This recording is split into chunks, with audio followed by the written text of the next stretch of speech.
everybody, and welcome to Matrix TV. And the dumbing down of America stops here.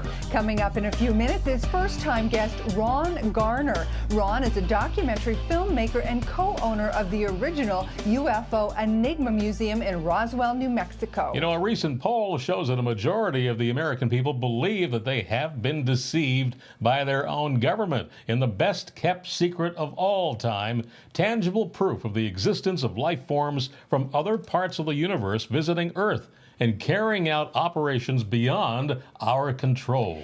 The big questions are, was this deception legitimate, and why has it continued for so long? Esteemed government scientist Daniel Burch, PhD, maintains that he has been in the forefront of interacting directly with one of these beings. As a microbiologist at the super-secret S4 facility inside Area 51 in Nevada, he was ordered to take hundreds of tissue and DNA samples from a live EB. By the way, EB is short for extraterrestrial biological entity, in order to diagnose and treat a neuropathy that left the being greatly weakened. And tonight's first-time guest, Ron Garner, is helping Dan reveal what he knows about those secrets. This is not an X-Files story. It's an amazing true story destined for the history books. Going to be good. So here in the first of many clips tonight of an interview in preparation for disclosure, let's meet Dr. Dan Burch. Initially, I was briefed that J-Rod was an alien, specifically from the reticulum system, to reticulum 4. Okay. I had no idea the truth. Yes, from 2 reticulum 4 now, but I had no idea the truth of how they came to be. As I said to you before, I have never met an alien, but I have met an extraterrestrial. Ron Garner has been a UFO and paranormal researcher for over 30 years and is the co-owner of the original UFO Enigma Museum in Roswell, New Mexico. I think we've been there. He's written 3 books and numerous articles about the Dan Burch story, and joins us tonight to help us understand what could be one of the most important revelations ever to come out of secret government research at Area 51. Welcome, Ron. Hello, Kate and Richard. Glad to be with you this evening. Thank you. Now, listen, in that first clip we just aired, Dan says he's never met an alien, but he has met an extraterrestrial. What is the difference? Well, the difference, and this is the key to understanding this whole field, is that these beings are able to travel in time. When we see all these UFOs flying around, they're actually flying time machines. So this being, this code named J-Rod, his personal name is Kala, with a hard K, is from the Zeta Reticuli star system, and from what Dan has told me and what other people that I've researched, that this person is a future human. So the genome of the J-Rod, which I have detailed on my website, he is very similar to normal humans present today. Now, an alien, on the other hand, would be someone or some being from another star system that had no linkage to the human race. And one example, I don't know if I gave it to you or not, is the Varginha case in Brazil that I visited 4 years ago with Roger Lear. Now, that was a true alien. And my plan is to get the genome of that being in Brazil and compare it to the J-Rod, and that's high on my agenda. Now we have a Ron, we have a picture of that Brazilian one. That's the one with the reddish eyes as opposed to the black eyes. That's reddish eyes. I have a question for you though. You know, I mean, Dr. Dan Burch has come out and said all this stuff about his involvement with this EB. I mean, it's a wonder this guy hasn't been taken out or killed. I know. That's what my concern was in the beginning. I had my car broken into 3 times and tape stolen and so forth. But when it started leaking out, there were just too many people that knew about it. So my information is that the Majestic organization took a vote in April of 2005. It was 6-5 for disclosure. In September of 2005, it was 8-3 for disclosure. So Majestic is behind this, reluctantly, I admit, but they want this out, and for whatever reason, Dan Burch, Crane, that's his given name at birth, Yeah. is the poster boy for disclosure, and for other strange reason, I'm the media person that's supposed to make it happen. So Right. this Ron, is a scoop on everybody to both of you tonight. All right, Cool. listen, we've only got 2.5 minutes before our first break, but let's backtrack a little bit for our viewers and tell people who this alien or guy, this extraterrestrial was. How did Dan Burch get a hold of him? Get a hold of him? How did Area 51 get a hold of this ET? He crashed in Arizona, near Kingman, Arizona in 1953. There were 4 beings on the ship, and 3 of them were taken to Los Alamos, and this J-Rod was taken to Area 51. And as a journalist, which is what I consider myself, I have to have at least 2 or 3 sources. So I have 3 sources on this. I have Bill Uhouse, who was working at Los Alamos building a device to teach our pilots how to fly these vehicles called the ARV, Alien Reproduction Vehicle.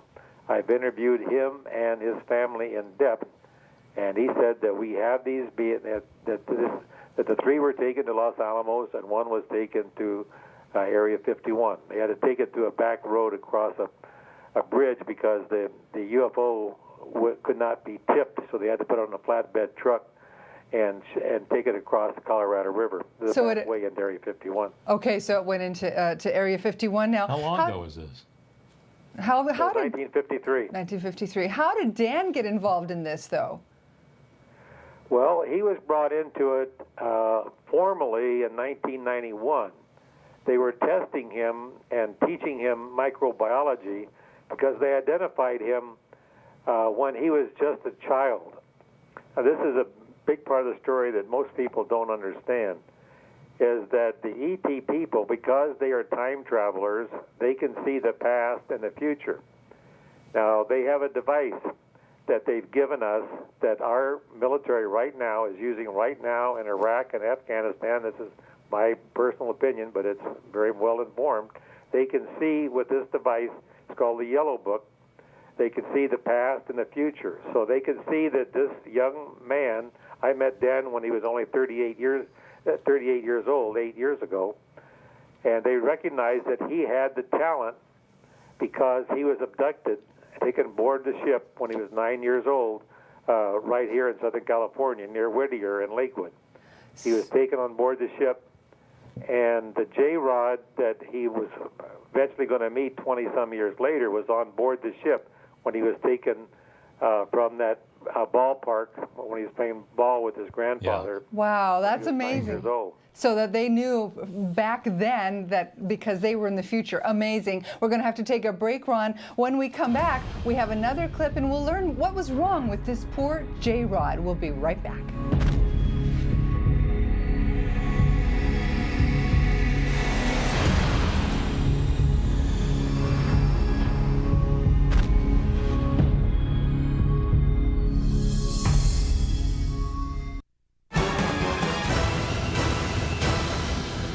We had regular, systematic medicals by a physician.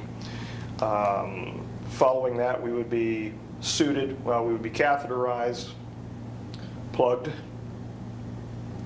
and suited. Communication apparatus was placed on our heads. We had a cooling system set up. It was, for all intents and purposes, it was a spacesuit. It was a total encapsulated suit, something like what you would find in a NASA facility. We were suited up, we were pressurized, and then walked with our cooling system and our hosing down a ramp into the ambassadorial suite. He was held actually below the ambassadorial suite level, and that was raised up as needed. What they did with him down there, he didn't say, and they didn't tell me. It was not a need-to-know issue. Apparently, they dealt with the cleaning of the sphere and all of that down there. The regular housed animal maintenance as they treated him. Okay, we're on the phone with Ron Garner. And listen, Ron, it sounds pretty complicated. We just aired that clip of Dan's talking about how they had to be so careful when they met with the J-Rod. What other protocols were involved in there? How about communication? How did they speak to each other? Yeah. It was all through telepathy, and that was a key point of why they allowed Dan to be the lead microbiologist at Area 51. he was moved into that place when he was junior in years and in seniority, working with the secret government. So because he had this telepathic connection with the J-Rod from when he was abducted when he was 9 years old. So they would debrief him after he talked to the J-Rod, and he wouldn't always tell them everything the J-Rod told him. Right. And that's a whole another story in itself. Hey, Ron, it was all through telepathy. Do you know Dan Sherman by any chance? I've read his material, yes. Yeah, he was on our show probably 9 years ago, and he said the same thing, that he was locked up in a room, and he was able to communicate telepathically with a being. And he only told his superiors half of what the being told him. Right, Oh, yeah. Well, I know, Dan said the same thing. Right. So now, who all was involved in this? You say Majestic 12, but who's this? There's this Mike McConnell. What does he have to do with it? Well, this is a scoop for your show. Nobody knows this, but McConnell was formerly head of Majestic 12 until 06 or 05. And he's the reason, in my informed opinion, that Dan Burch is alive, because these other over 40 microbiologists have met untimely deaths, but Dan Burch, Crane, is alive because of McConnell. That's McConnell right. is like his godfather, and he was director of national intelligence for President Bush and left office then. And I have an actual letter from him. It's not signed. I know Stanton Friedman would be upset because it's not signed, but I know that it's from him, where he explains why Dan was chosen, why Bob Lazar was chosen, why all this happened in 1989. So this is a scoop for you guys. I won't tell who the other 11 are. That'll come later. Thank you. But at some point, we need to approach Admiral McConnell and ask him. He may not respond, but I think he will. Well, Ron, because this... Dan Burch may be alive and is alive today, but there have been dozens and dozens of other microbiologists who have disappeared mysteriously. That's a fact. Or died, absolutely. So you think that this Mike McConnell is the reason Dan's still kicking. But what about the others of this Majestic 12? You said that it was a 5-3 vote in September of some year recently. April of 05. April of 05. So, and for whatever reason, when they vote, there's always one abstention. So the first vote was 6-5 for disclosure. Then in September of 05, it was 8-3. It has something to do with the protocols of the Freemasons. That's a whole other discussion. But there's one that doesn't vote. Protocols of the Freemasons. They want this out, and I know who they all are. I can out them at the right time, and you will be amazed. They're almost all of them. They're familiar names. You know everybody. It's a part of Majestic. Okay, so now during the break we were just briefly talking about this whole idea of the television series V. Right. Do you think that's another way of getting this information out? Yes, I do. Unfortunately, they use fear. That's part of what the controlling groups want to do, is make people fearful.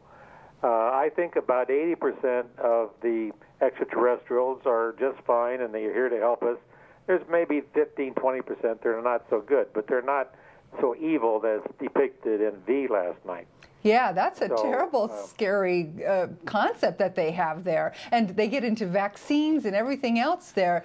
Do you think? Well, the thing is, but maybe there's another kind of extraterrestrial roaming around, Ron. Not the the good guys. Yeah, I think there is. And I want to put this in here right now because this is really important. The James Cameron movie is this Dan Burch story in reverse. The J-Rod and his fellow brothers came here to help us, where in Avatar, we went there to affect them. So at some point, I want to get this information to James Cameron because for whatever reason, he's been inspired to do this wonderful movie, Avatar, which I think is just a wonderful movie. Oh, yes. Well, incredible. listen, This is directly opposite of that. They come here, and I can prove it. I have documentation. Well, you know, Ron, we're on the air here in Los Angeles, so maybe he's watching tonight. Okay, now listen. We're going to have to take for a break, but when we come back, you do have many people who can independently corroborate Dan Burch's story, and we have a clip from Bob Lazar coming up, and why the J-Rod sacrificed to come back here and submit to these terrible tests. We'll be right back with Ron Garner.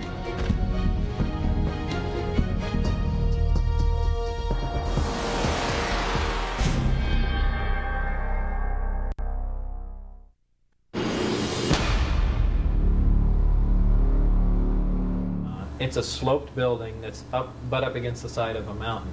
The hangar doors on the outside have sand on them, like it was glued on, and it's just a texture. And I don't know if that's to prevent satellite photographs, anyone from guessing what it is, but when I got out of the bus, I ran my hand on it, and I said, boy, this is really weird. And the hangar doors are diagonal about a 45-degree slope, and they open like that. It looked really neat. It looked like something in a James Bond set. But I mean, this is how would you describe the complex? Large, elaborate? Fairly large. I don't think I was through more than 25% of it, really. You didn't get to see very much. They kept you in one kind of area? Yeah. How many people did you work with? I mean, how many people might have been doing the same thing as you? I couldn't even guess. I knew 2, 3, 4 people. That's about it. You said it's very compartmentalized. I'm trying to figure out how many people might have had the big picture, or who. I don't know if anybody had the big picture. All right, we're back. This is the DVD Alien Disclosure at Area 51, produced by our guest, Ron Garner. Ron, this Bob Lazar that we just aired a clip from him, who is he for the people who don't know? Well, Bob Lazar is key to this story in many ways. He was a physicist, and he was recruited to work at Area 51 in 1988. And my information was that the secret government was going to bring out this information in the 80s. Linda Howe is a good friend of mine, and she was contacted by Air Force intelligence and was told in 1983 that she could do a documentary and they would supply footage, and she had contracts pending with HBO. So this was supposed to come out, and it's a long story why it's been delayed this long, but McConnell, in his letter to me, says that they tried Bob Lazar, and they felt that he was kind of person that they would test. They didn't know for sure if he could keep quiet or not, and at the same time, they were recruiting Dan Burch. So at that time, this is 89, 90 time frame. So Dan Burch did what Majestic told him, but Bob Lazar sort of went off the reservation. Right. So they had to take him out. But he actually was there. He worked on the alien reproduction vehicles and the other craft that were at Area 51. There were 9 hangars, and he hung upside down in one of them and saw the reactors that was the motivating force, and it changes gravity, and that's a big part of this whole story is anti-gravity. Right. Ron, where is Bob Lazar? Where is Bob Lazar today? Any idea? He moved to Michigan about 9 months ago. He had a story. He was in Mexico. When he first started at the S4 facility, he was walking by what he thought to be an alien spacecraft, and when somebody wasn't looking, he stuck his hand through the skin of the craft. Is that a true story? Or I've never heard that part, but I can tell you another interesting story. It's in one of my videos. I interviewed John Lear about this, and by the way, John Lear totally supports the Dan Burch crane story 100% because it dovetails with what he knows about Bob Lazar. And John Lear told me that Bob Lazar took a small camera, one of these little tiny cameras, in there to take a picture in there to prove that he was there. And he slipped it into the leg of a chair and then never went back to get it. But this is a big part of the story. Lazar was only there for 3.5 months. Dan Burch's crane worked there on and off for over 10 years. So it's a big difference there. Sure. But John Lear, who I trust totally with this story, says that Lazar was there. He was there, and I can go into great detail about Bob Lazar. And but Bob Lazar and Dan Burch have never met. On my long list of things to do, I want them to get together, and because they will support each other. Right, Because they both saw the same thing.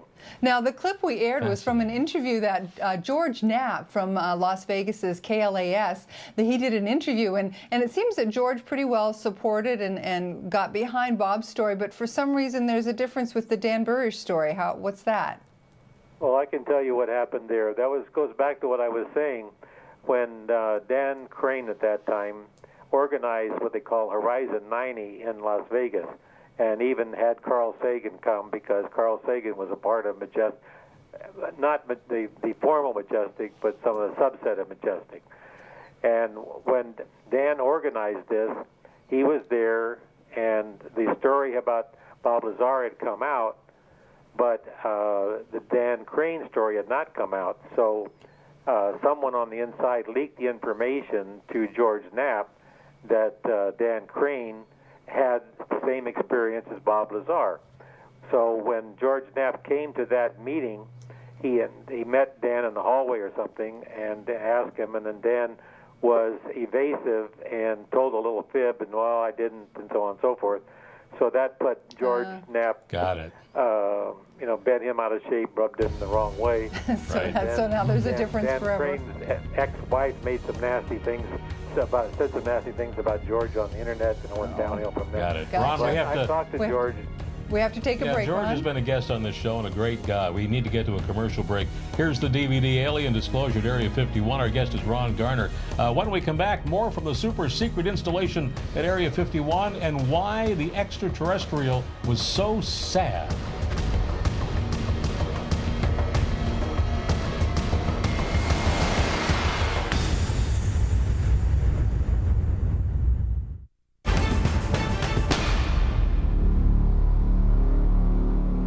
Welcome back to Matrix TV. There's still so much more to come with documentary filmmaker Ron Garner, co-owner of the original UFO Enigma Museum in Roswell, New Mexico. Yep, and we're going to continue with the story of how one government microbiologist was interacting on a daily basis with an extraterrestrial being for over 2 years at the super secret S4 facility inside Area 51. And we're back with Ron after this very revealing video.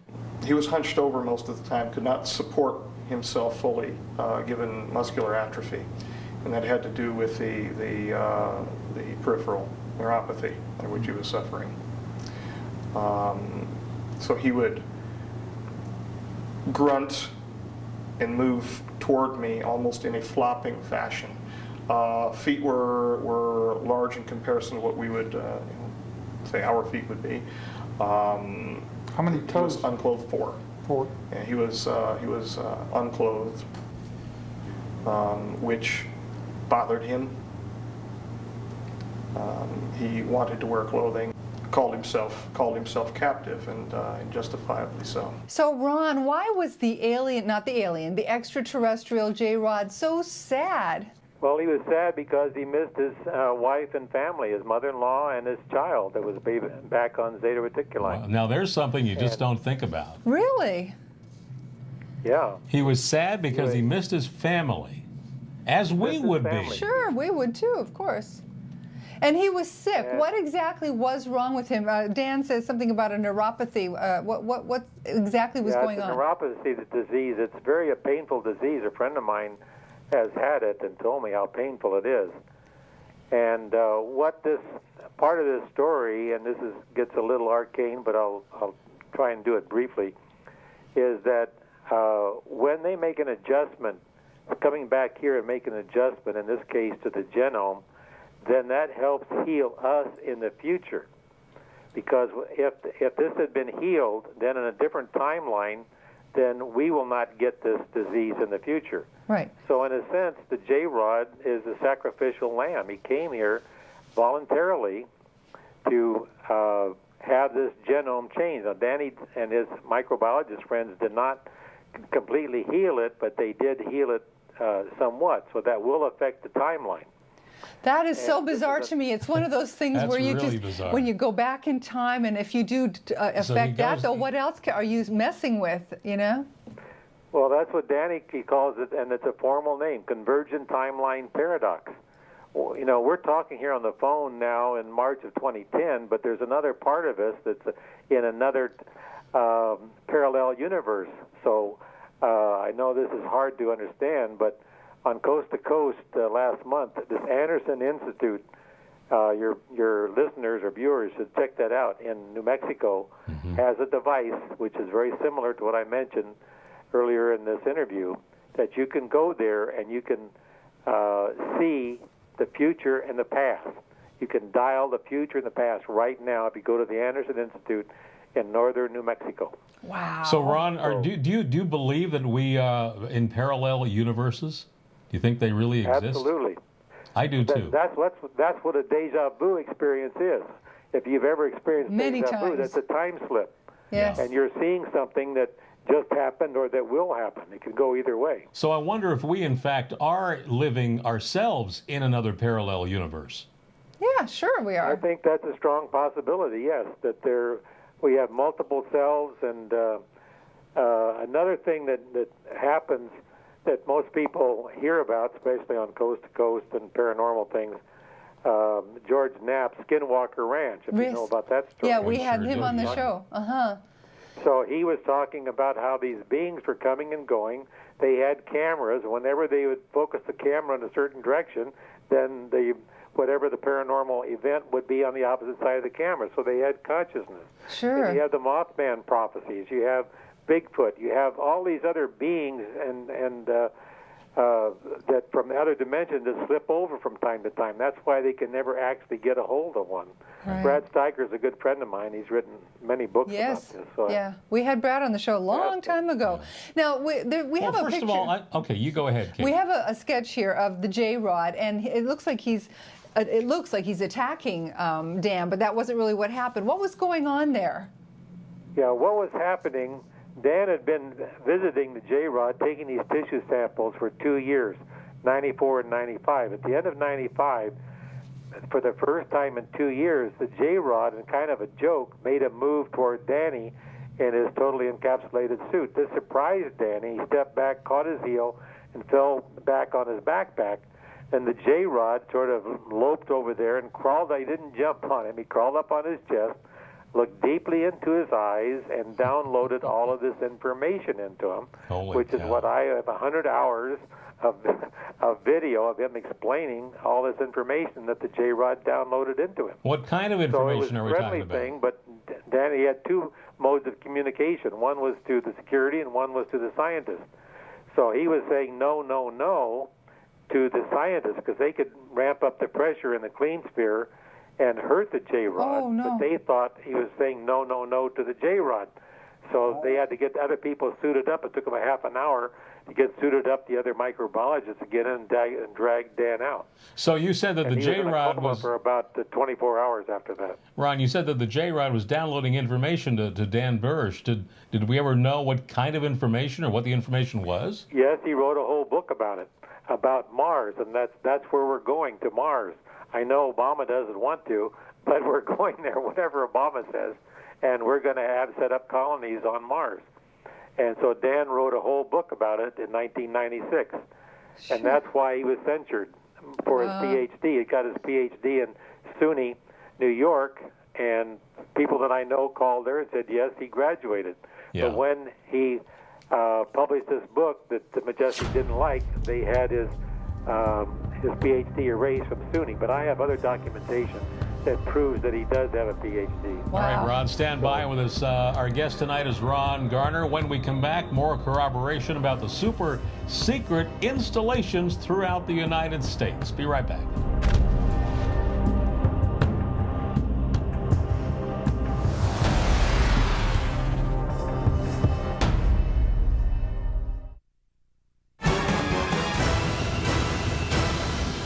If everybody here has seen Bob Lazar's poster, that's the closest thing you'll see until you see the real one of a flying disc. Anyway, there's also some question on grays. And you notice, you know, I see all these various different suits and all that. They wore a shirt and a pair of pants. Their shoes were a little different, but then I just did this about 3 weeks ago. This guy's name is J. Rod. Imagine that, J-A-R-O-D. That's a translation for whatever, you know, they had given the translators at the facility that I worked at. There's a lot of linguists. There's so many people involved in this whole particular project. It's just insurmountable. One of the things I wanted to say and bring out that the reason why everybody talks about the government's not going to do this, the government's not going to do that. Well, let me tell you guys something. That's the government you know. There are little countries in this country. You got one not so far from here.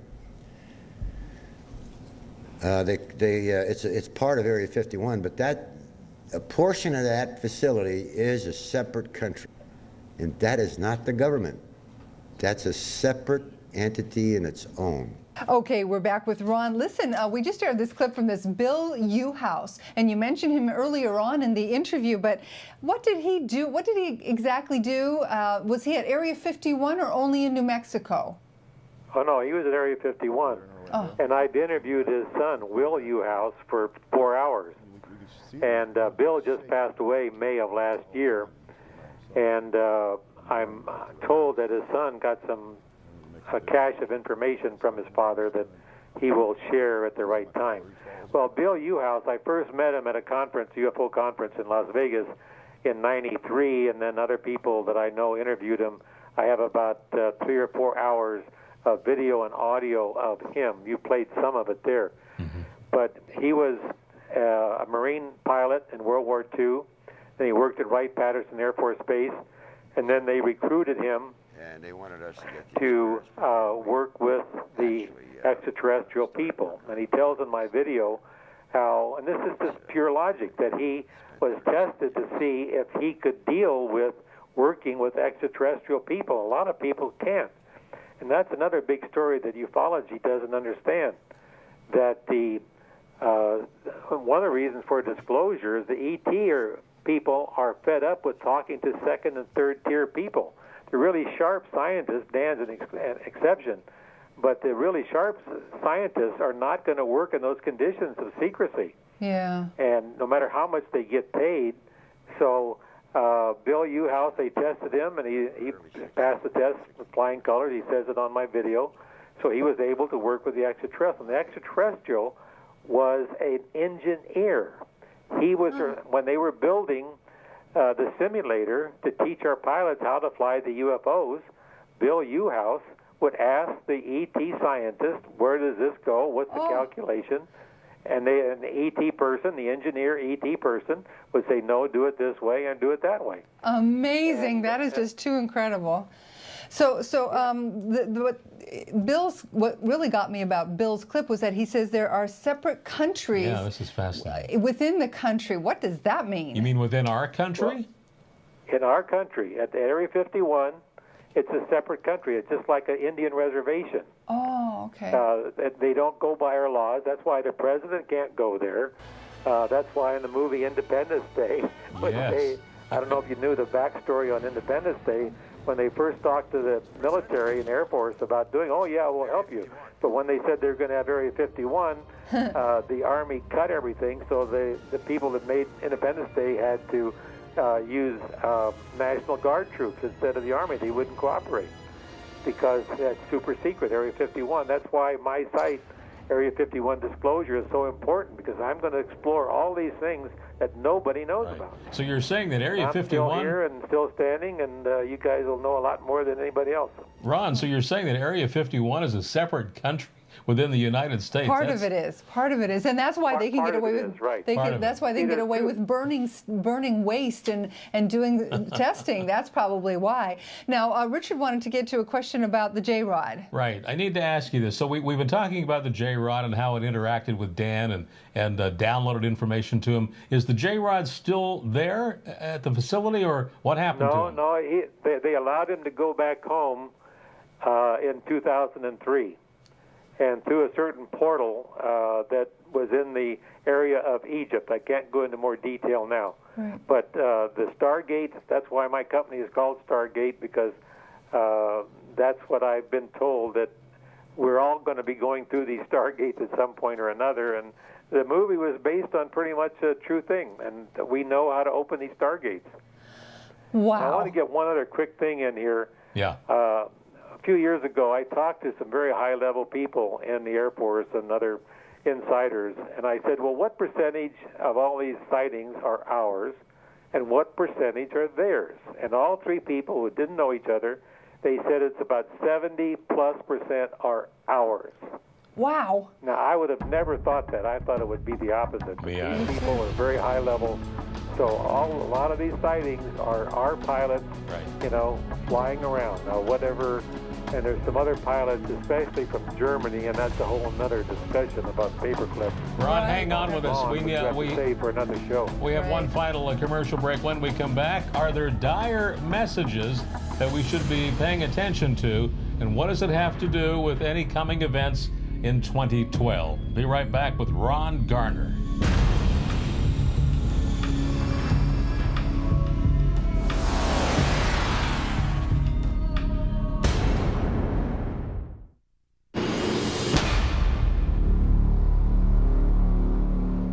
This gets me thinking. The one thing that we've heard from the Brookings Institution study, the famous clamp study, was this would cause a great social upheaval. It would destroy our social bonds, our religious bonds. Every time an individual is approached with the issue of would this destroy your faith, I have heard, this is my experience only, I'm sure there are going to be varied opinions, no, it'd strengthen it. It'd strengthen it. From a certain perspective, yes. From another perspective, no.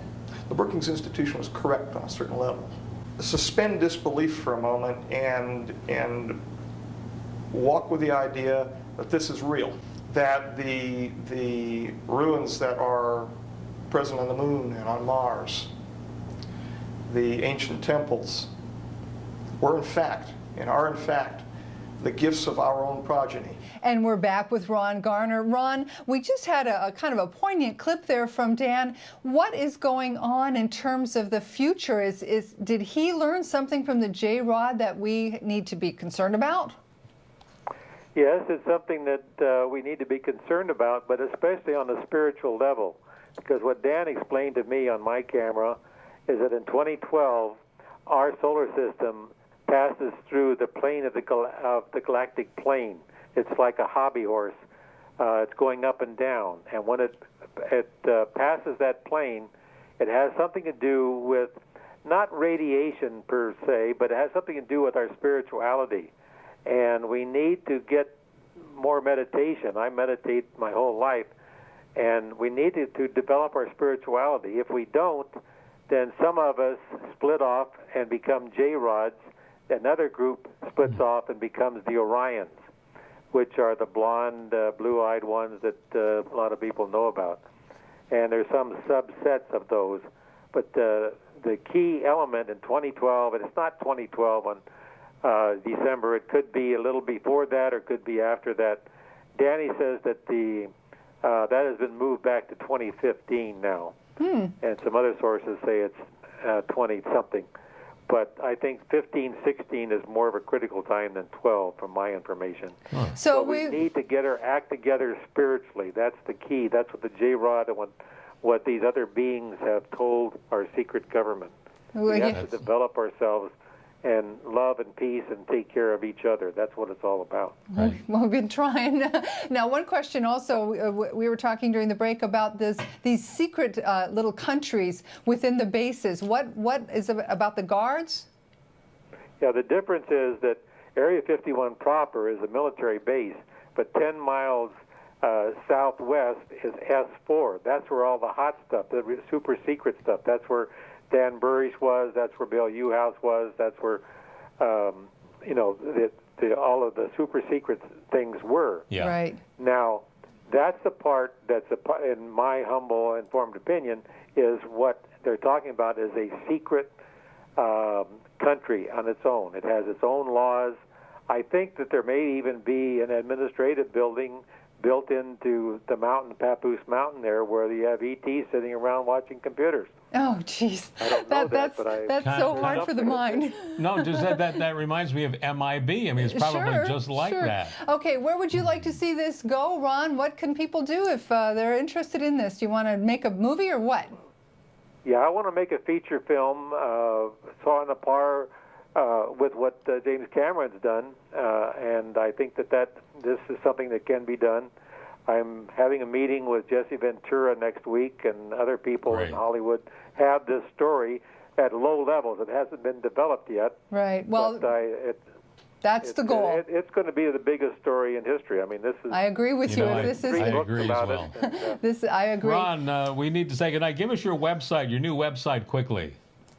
It's area51disclosure.com. It just went up today for the first time. Area51disclosure.com. Ron, thanks a lot. Thanks so much. Good night, Ron. You being here. You're welcome. All right, see you around, my friend. When we come back, we'll tell you how to subscribe to our streaming video service. Stay with us.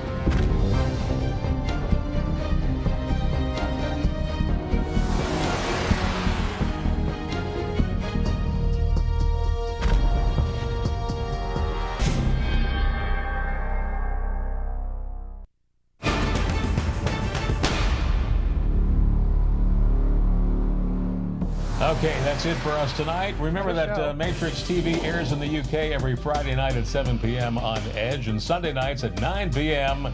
Pacific on the America One television network. And of course, you can watch Matrix TV every night at matrixnewsnetwork.com. Hundreds of past episodes and special features are yours for just pennies a day, and it helps keep this show on the air. Really does. From Studio City, California, good night, everybody. We'll see you next week.